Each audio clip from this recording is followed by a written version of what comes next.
Hello YouTuber, RageBeast99 back at it again. In today's video, I'm going to be doing a review on my custom 00 scale Henry.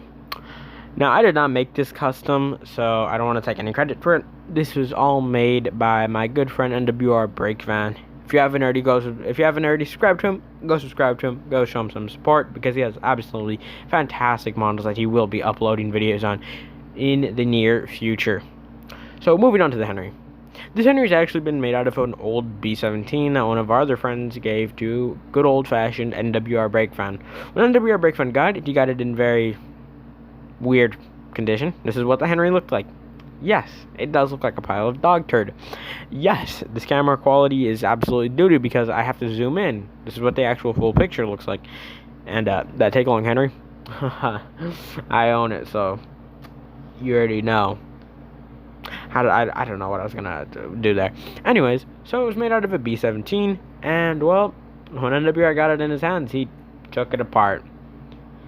Which, believe it or not, NWR actually still has some pictures of him actually making this Henry, so I can actually show you and actually talk about it and not just breeze over it.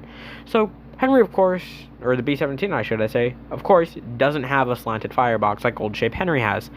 So, NWR had to take the cab off and make that out of some cardstock and hot glue. And probably super glue, because he always uses super glue. He also decided to add these things on the side of the smoke box. I don't know what they're called. If you can let me know down in the comments down below, that'd be absolutely fabulous. So, once he got this all painted up, and I shouldn't say painted. Once he got all the body work done, he went to go paint it up. He primered it and then mixed up this special type of green and painted this model a lovely shade of green. And then once he did that, he decided to line the whole model. And once he lined it, he made these little things for the end of the tender, because he wanted this Henry to be like have the normal tender that Henry has, where it has corners in the back and then rounds off in the front. Which you're gonna notice when I show you the Henry, like when in my possession, aka now, it doesn't have those because on one side they melted off and it just looked weird having one side to be a corner and one side to be a round. So I just took off the corner one. Which these were made with hot glue, not hot glue. These were made with super glue and clay. Really should not make things out of them because clay melts way faster than super glue does. So yeah, take that into consideration. So yeah. So after I got done doing everything, NWR held on to it for a while and gave it to me. And yes, when I say gave, I mean gave. He gave it to me. He was going to give it to me completely free, but honestly, I didn't want to take it because I could not have lived with myself knowing that I got a model for free. So I decided to give him 3 express coaches, which I know wasn't of the equal value. But it's literally the nearest thing I got that I knew that he would actually use and not just put in the corner. So, yeah. Also, I forgot to mention, but this Henry is actually tender-driven, which is one of my first locomotives to be tender-driven. And before anybody asks, no, the tender cannot move by itself. The tender has to be manually hooked up to the actual front of the locomotive because the tender is lacking pickups, and the front of the locomotive is the only part that has pickups, which means there's this ugly wire that runs down the bottom. Who did this wiring job?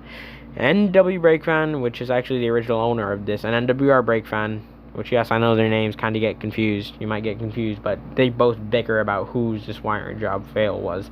Also, the drawbar is not held on by anything. It was held on by hot glue, but kind of melted away. Also, it made the drawbar very uneven, so it made it tilt to one way, which I didn't like that, so I just took it off, and it works for now. Now, granted, it does uncouple from time to time, but I can't really do much better. So, yeah. So moving on to the actual running of the locomotive. As you guys know, I don't have a full set, so I don't get to run this in a full loop. But one thing I do get to do is run it back and forth.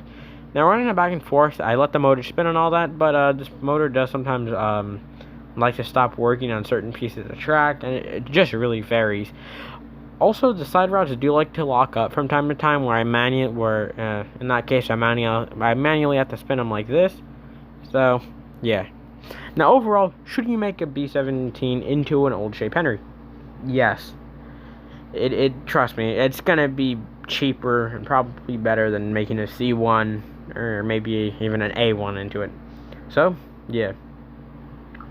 Thanks, and until we meet again, thanks for watching, and bye for now.